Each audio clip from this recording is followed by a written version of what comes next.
to infinity and beyond. Everyone, it's Roger and James here, founder of the DisKingdom podcast. In this episode, we're going to be talking about a brand new Marvel mobile game, Marvel Strike Force, which is going to be coming soon in 2018 to Android and iOS devices. Announced this week, kind of came out of nowhere. It's the game that's being worked on by Foxnet, which is kind of odd because it's owned by Fox. And this is kind of this team originally had been working on Contest of Champions, but there's been a number of deals going on where Foxtel brought out some of their studios, and then Netmarble brought some of it. There's been loads of little buyouts and stuff. So this is going to be coming soon. It is a squad-based battle thing where you have teams of 5 competing against some new villain I've never heard of. We've got all of the big characters in here. We've got Captain America, Black Widow, Iron Man, Crossbones, Hulk, Spider-Man, Star-Lord, Gamora, Doctor Strange, Loki. And you can additional upgrade gear, and you can collect items, and you can join an alliance with 20 other players. It also includes in-app purchases. Well, there's a shock on a mobile game. It's available now as pre-registration, so you get some extra pre-bonuses. It's on soft launch down in Australia and New Zealand, so if you're really desperate to jump into it, you can do it there. Trailer-wise, it's apparently one of the nicest looking mobile games we have. It's nice and modern. But what do you think of this announcement? Well, until I get my hands on it, I am kind of ambivalent, because right now it looks like it's just a reskin of Star Wars Galaxy of Heroes or DC Legends, which are this exact type of game. So I'm meh. Yeah. I'll be honest, for me, I've seen the trailer and listened to the description. It's not for me. I will be flat out. I don't like turn-based games, and you could put whoever character it is. I do not like that style of gameplay, so it's not for me. I don't like it. It's not, and this could be the greatest Marvel game ever created. I just don't like the style, and that really is it. And it's like, if you do like it, this could be a good option. Yeah, I mean, like I said, it's Galaxy of Heroes, which is straight up a turn-based game. Although, funnily enough, you don't even really have to do the battles after you've done them a couple times, because you just hit simulate, give me my rewards.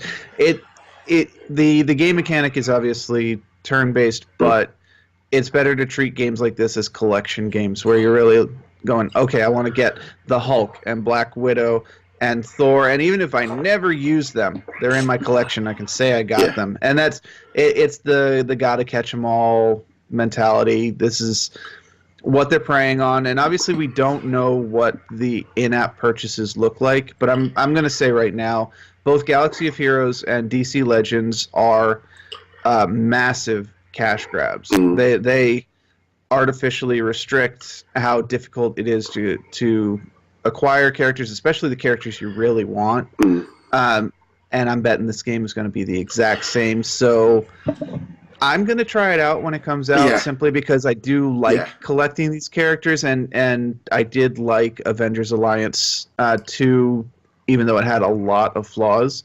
And this is basically Avengers Alliance 3 with a new coat of paint. But I am definitely not going to be like on the front line cheering it on, going, everyone download this game and check it out, unless we get there and, oh yeah, these prices are actually reasonable. I could see dropping $5 or $10 at some point, because even if it's like that at launch, that's just going to be the draw you in. Here's the super mega pack for only $5, and then, oh yeah, next week you can get $80 to unlock all the Avengers. Or I could buy a whole other game. Yeah. I think for me, as well as this kind of fits into that model of you have different kinds of type of play on mobile games, and they want to make sure they've got one for each style. So you've got your fighting, you're rolling around, you've got your puzzle game, you've got this one, you've got your pinball, and then they want to make sure they've got the finger on every pie. So if you like a kind of gameplay, there's something for you.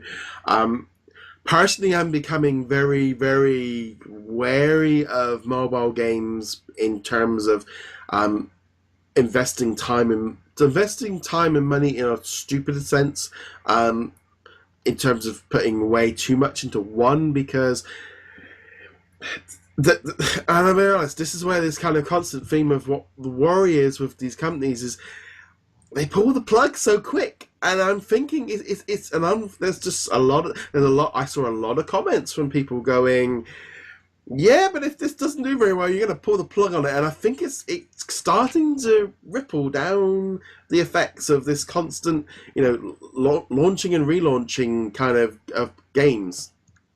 Well, I mean, it's not even just that. I know that Battlefront 2 wasn't a mobile game, Yeah. or isn't a mobile game, but Yeah. but the backlash against the microtransactions on that, it could be the starting point of people just going, we're not going to accept this monetization model anymore. Mm. It's a little easier to stomach in mobile games because you get them for free, and then this just kind of means the 1% of whales or the 5% of whales, whatever it ends up being, paid for the rest of us. But to have that constant aggressive buy, and you're not even getting something good, because using Galaxy of Heroes, which I played for a little while back there because I had the Star Wars itch, I remember looking at some of the things like, all right, if you pay $20, you'll get 40 shards of Captain Han Solo, which you need for this event that we're doing. Yeah, well, 40 shards only gets you halfway to unlocking the character. I could pay $20 or $10, whatever the price was, and